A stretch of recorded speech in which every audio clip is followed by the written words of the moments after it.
السلام علیکم ورحمۃ اللہ وبرکاتہ۔ بسم اللہ الرحمن الرحیم۔ آج ہم حروف مدہ پڑھیں گے۔ حروف مدہ 3 ہیں: الف، واو، یا۔ الف مدہ بنتا ہے جب الف سے پہلے والے حرف کے اوپر زبر ہو، اور واو مدہ بنتا ہے جب واو ساکن ہو اور اس سے پہلے لفظ کے اوپر پیش ہو، اور یا مدہ بنتی ہے جب اس سے پہلے والے لفظ کے اوپر زیر ہو۔ تو پھر یہ تینوں حرف مدہ بن جائیں گے، اور مدہ جو ہوتے ہیں ان کو ایک الف کے برابر کھینچا جاتا ہے۔ آپ کو یاد ہوگا اس سے پہلے ہم نے کھڑی زبر کھڑی زیر الٹا پیش پڑھا ہے، تو اس کو بھی اتنا حروف مدہ کو کھینچا جاتا ہے، کھڑی زیر الٹا پیش اور کھڑی زیر کو بھی اتنا ہی کھینچا جاتا ہے۔ ان میں کوئی خاص ڈفرنس نہیں ہوتا کھینچنے میں۔ تو واو ساکن ہوتا ہے، جو ساکن ہوتا ہے اس کے اوپر اس طرح کی علامت ہوتی ہے دال کی صورت میں بنی ہوئی، یا دال کی صورت میں ہوتی ہے، یا جو جیسے عربی میں ہم 8 لکھتے ہیں نا، اسی طرح میں بھی اگر لکھی ہوئی ہوگی تو وہ بھی جزم کہلائے گی۔ جزم کا دوسرا نام سکون ہے، اور سکون والے لفظ کو ساکن کہا جاتا ہے۔ اب یہاں پہ الف، واو، یا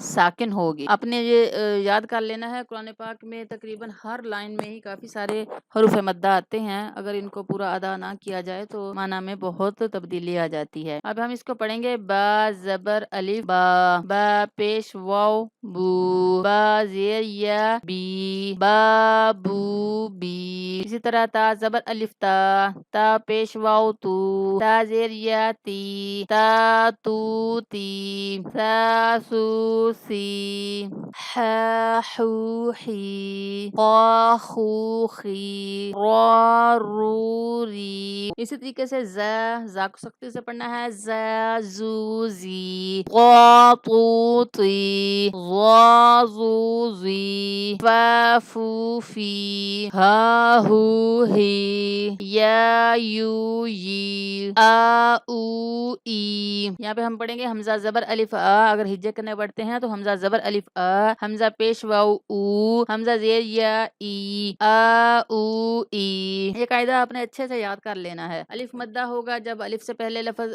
کے اوپر زبر آئے گی، واو مدہ ہوگا جب واو ساکن اس سے پہلے لفظ کے اوپر پیش آئے گی، اور یا ساکن ہوگا جب اس سے پہلے زیر آئے گی، تو تب یہ تینوں مدہ بنیں گے: جا جو جی، دا دو دی، ذا زو زی، سا سو سی، شا شو شی، ضا صو سی، ظا ظو زی، ع عو عی، غا غو غی، قا قو قی، کا کو کی، لا لو لی، ما مو می، نا نو نی، وا وو وی۔ الحمدللہ آج ہم نے حروف مدہ بھی پڑھ لیے ہیں، اور حروف مدہ کو خاص کر آپ نے ان کا قاعدہ یاد رکھنا ہے۔ الف سے پہلے الف مدہ بنے گا جب الف سے پہلے زبر والا حرف آئے گا، واو مدہ بنے گا جب اس سے پہلے پیش والا حرف آئے گا، یا مدہ بنے گا جب اس سے پہلے زیر والا حرف آئے گا۔ یہ قاعدہ آپ نے خاص یاد کر لینا ہے، کیونکہ حروف مدہ بہت زیادہ آتے ہیں۔